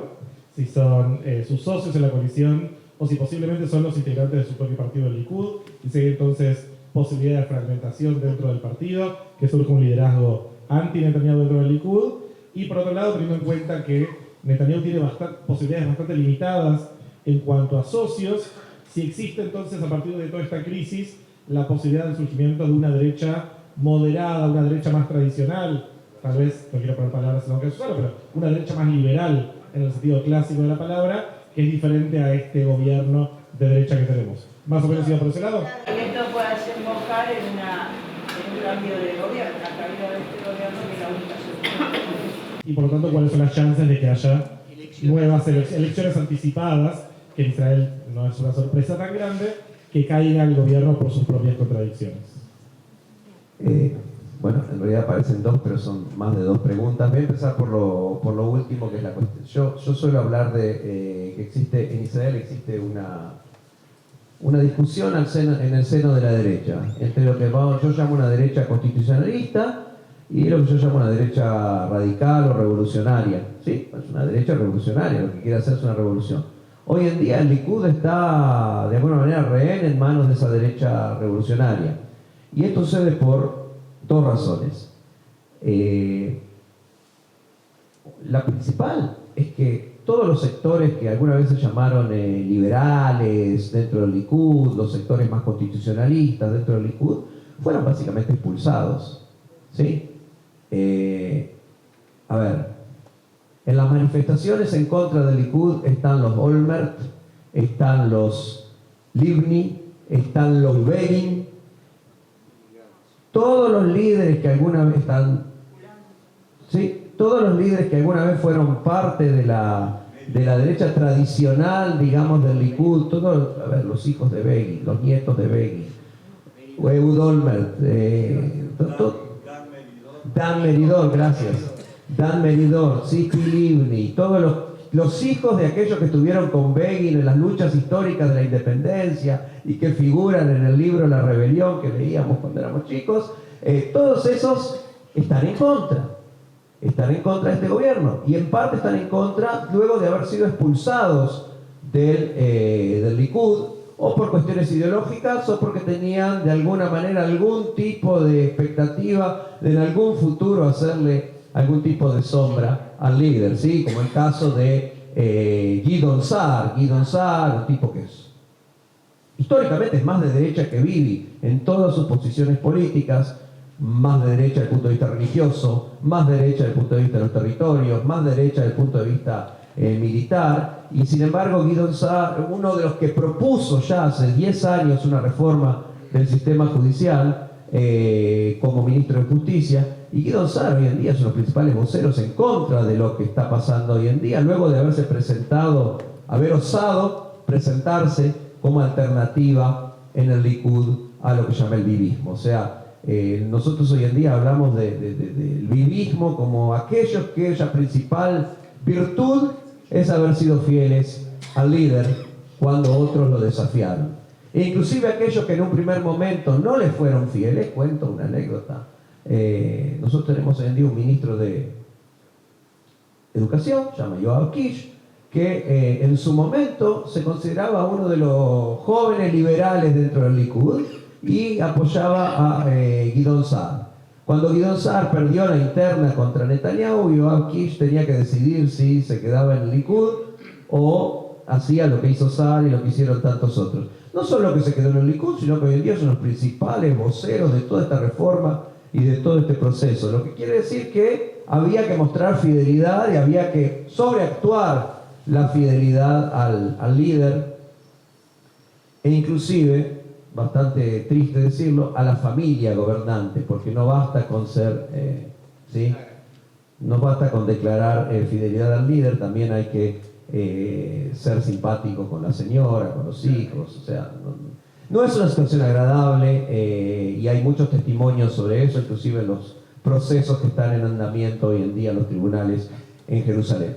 Entonces, desde esa perspectiva es muy difícil prever que haya una revolución interna o que haya algún tipo de movimiento interno del Likud, porque los que quedaron básicamente son los que no tienen vida propia dentro del Likud, inclusive aquellos que osan tener alguna voz independiente, como fue el caso de Yoav Gallant, ¿sí? Que osó decir que habría como ministro de seguridad, ¿sí?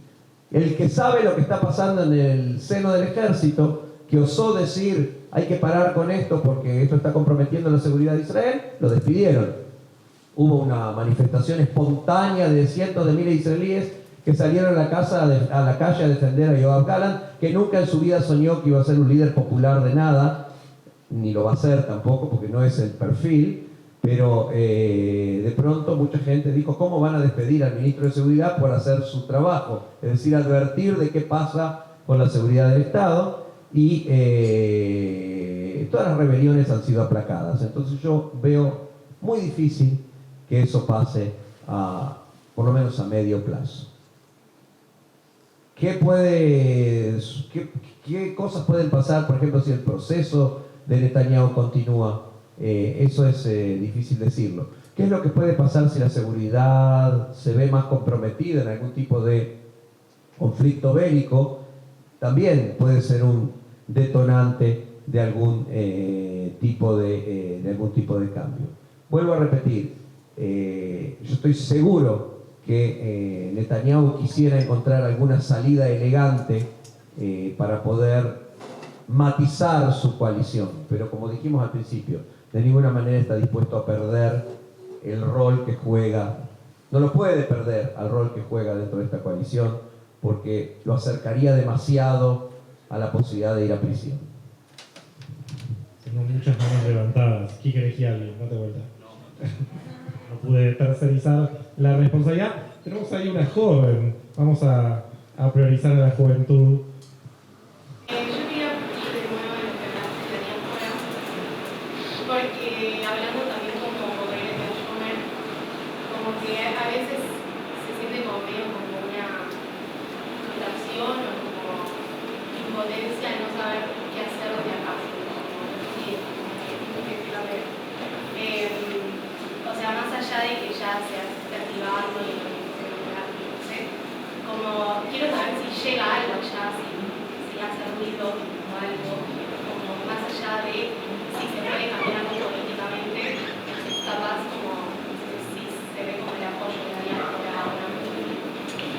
La pregunta entonces es si desde Israel se hacen eco de la movilización que se produce fuera de Israel, las comunidades judías de diáspora. Agregaré también las comunidades de israelíes expatriados, que creo que fueron muy protagónicas, esas comunidades, sobre todo en las manifestaciones europeas y en Estados Unidos. ¿Eso llega, aparece en los medios de comunicación? ¿Es parte de la conversación?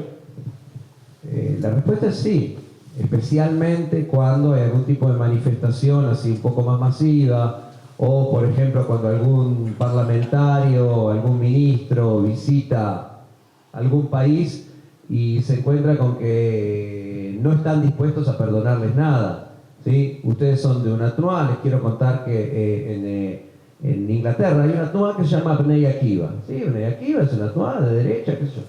Bnei Akiva declaró que Bezalel Smotrich, que es boguer de Bnei Akiva, es persona non grata y no lo dejaron venir a un acto que el tipo iba a hablar y dijeron no queremos que participe, su propia TNUA, y eso por supuesto que hace mella, eso por supuesto que se escucha, ¿sí? Es decir, forma parte de todo un conglomerado de protestas. Justamente creo que es otra de las características de la protesta de hoy en día, es que es, como dije antes, transversal y no solamente abarca todos los sectores de la sociedad israelí, sino en gran medida una gran cantidad de sectores dentro del pueblo judío. Por supuesto, hay comunidades que son más centrales, que tienen más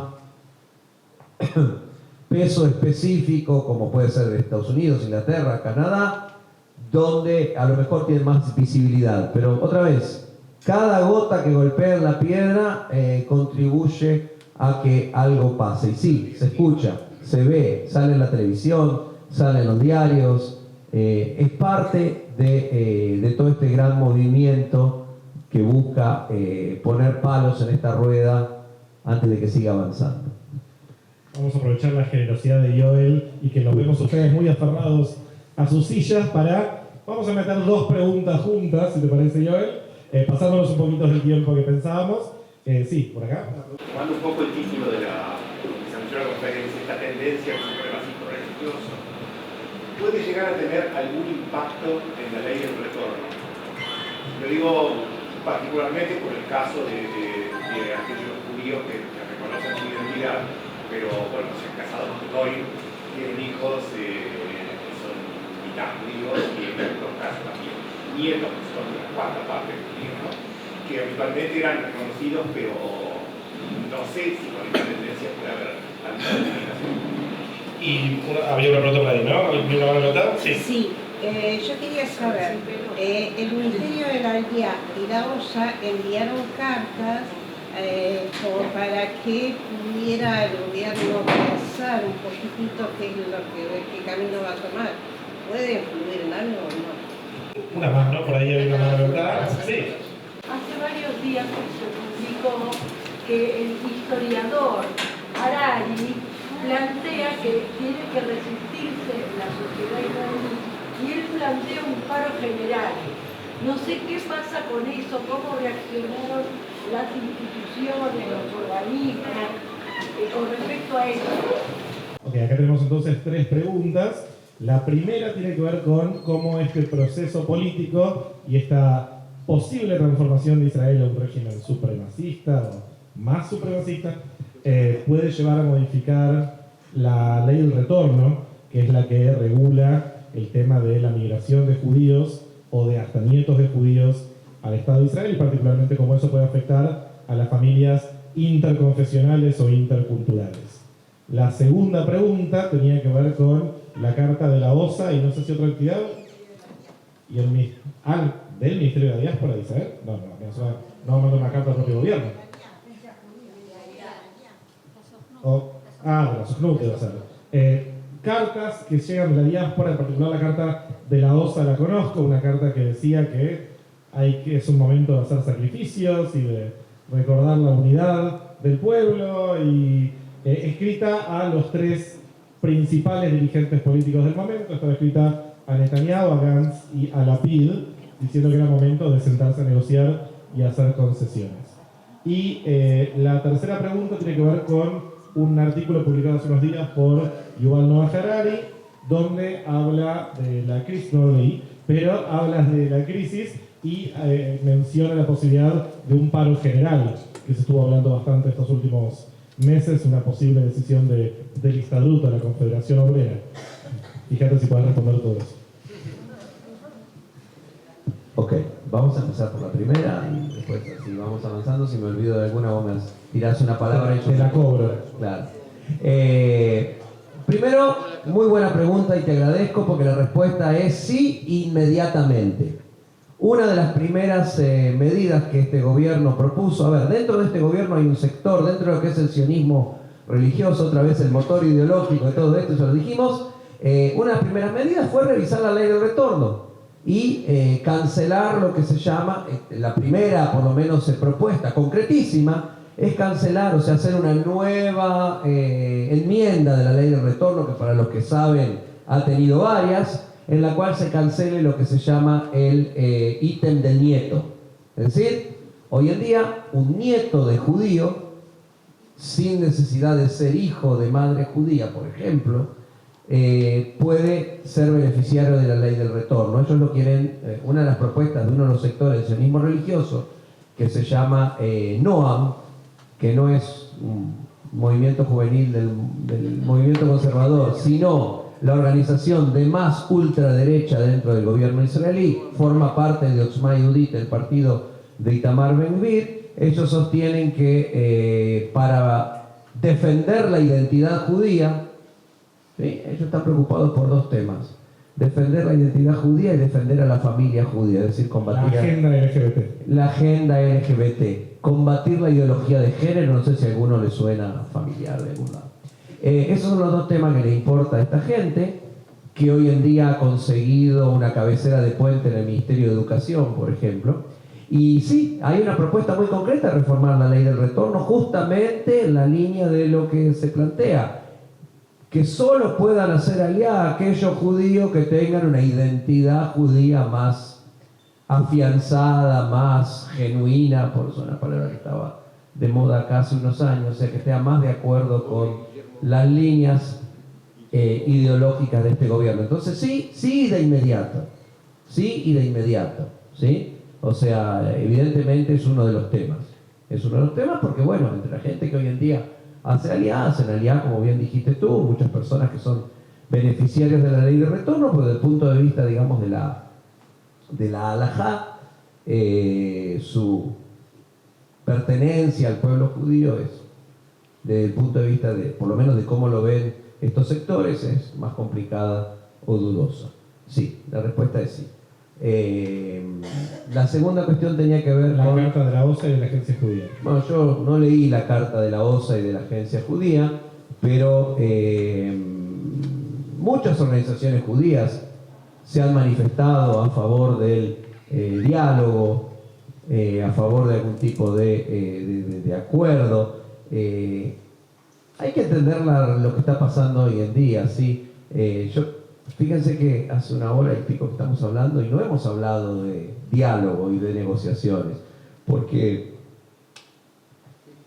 si bien existe un proceso en teoría que el presidente de Israel está, Yitzhak Herzog, está de alguna manera por detrás, hoy en este momento está absolutamente congelado. O sea, en el momento que se aprueba contra la voluntad o contra todo tipo de intentos por parte de la oposición de llegar a algún tipo de acuerdo, para parar, para frenar, para llegar a algún tipo de componenda política para que esto se frene, no ha habido ningún tipo de solución o de dar el brazo a torcer por parte de los personeros del gobierno. Entonces, en este momento hablar de negociación o de que es momento de sentarse a negociar, en este momento no es muy relevante para lo que está pasando en Israel. Que pueda hacerlo en un futuro es probable.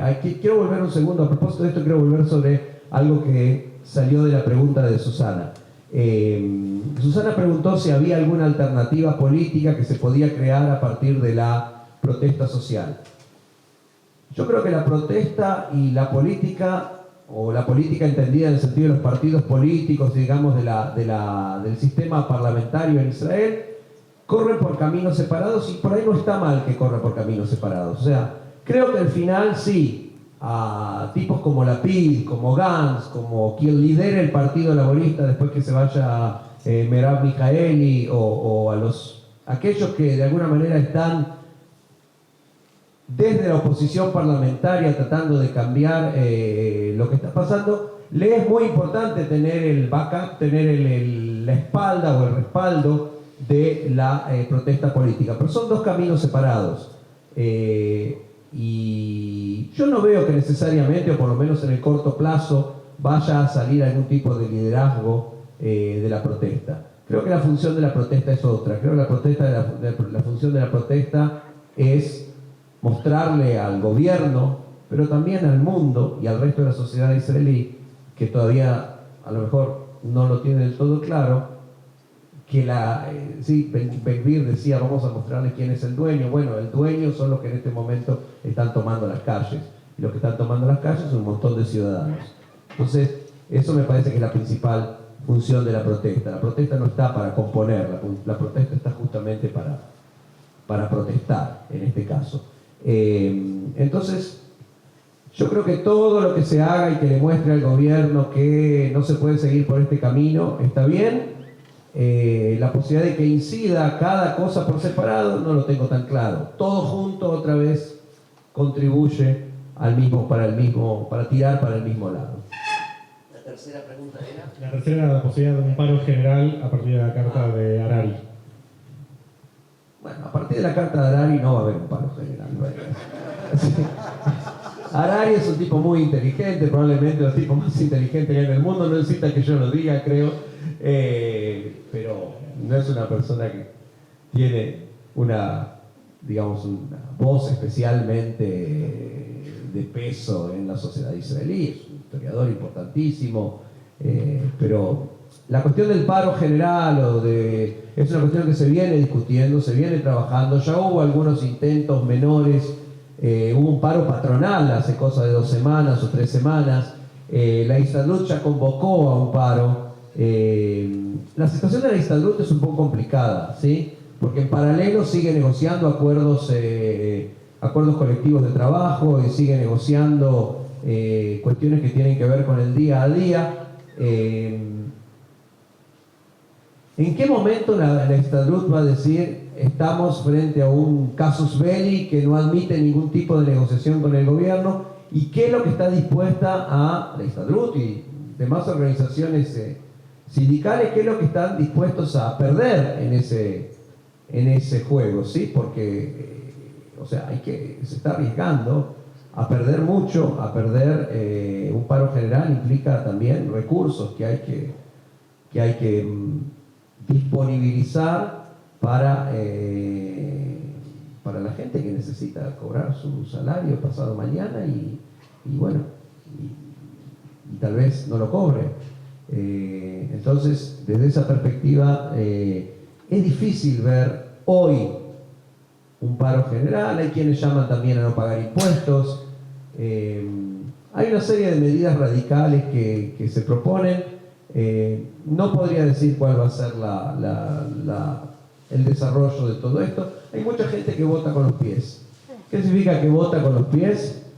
No necesariamente va a decidir ser parte de una gran organización de un paro general, pero por ejemplo hay gente que traslada sus bienes o la titularidad de sus empresas al extranjero, entonces va a pagar impuestos en otro lado, o que de a poco va trasladando su trabajo al extranjero. Yo personalmente conozco unos 5 o 6 personas que están muy avanzados, en algunos casos ya han concretado su pasaje a otros países.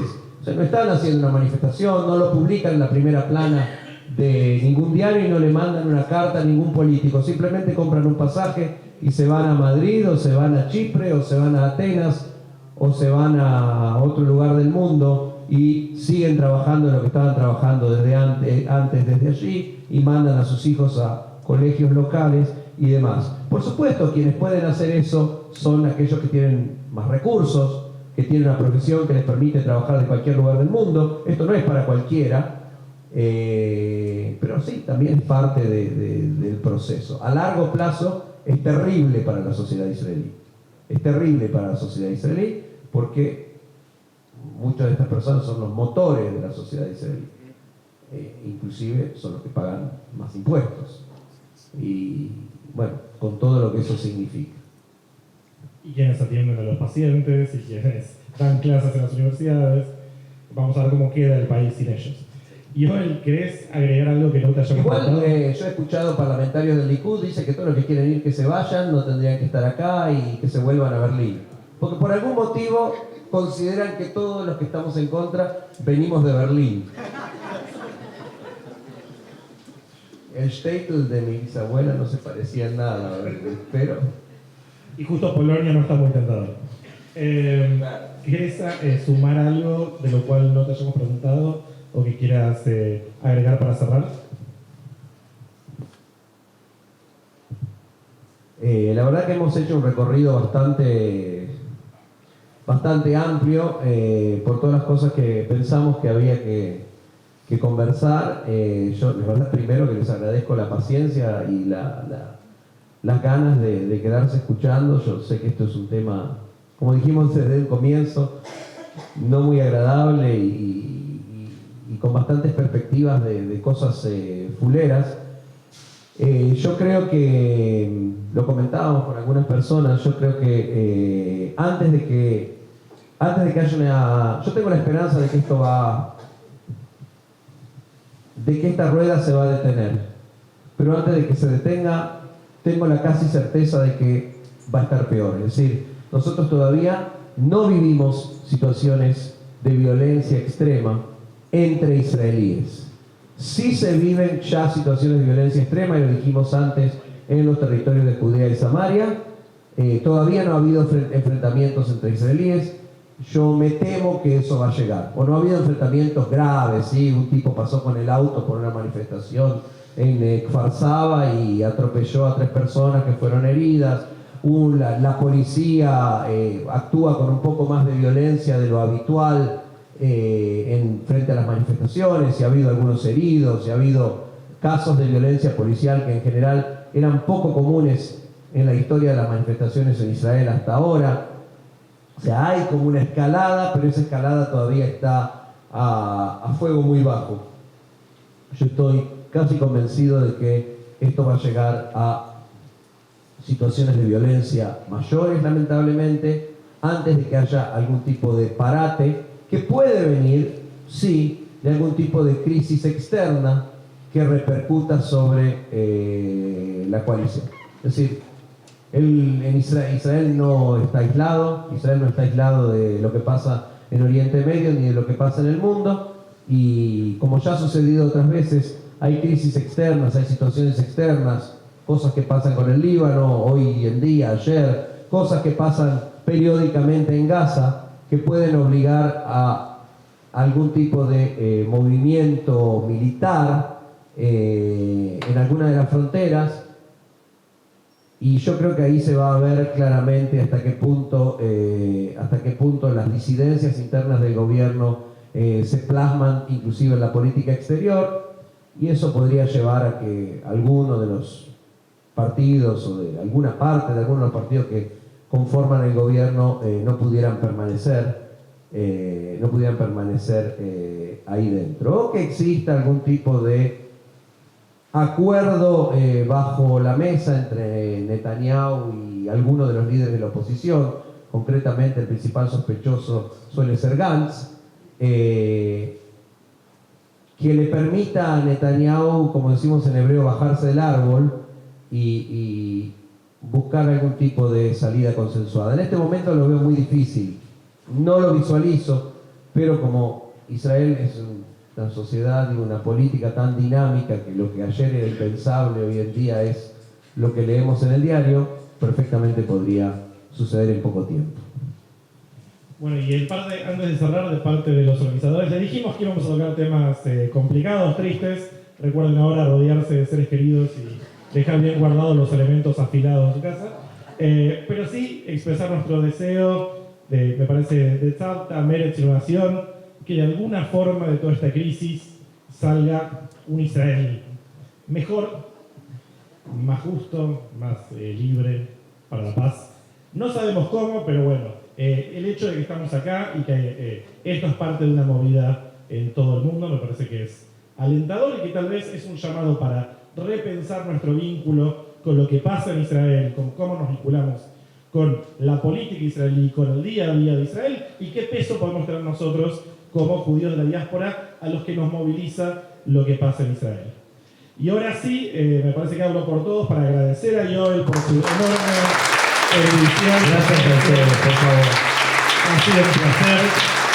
Gracias a ti, porque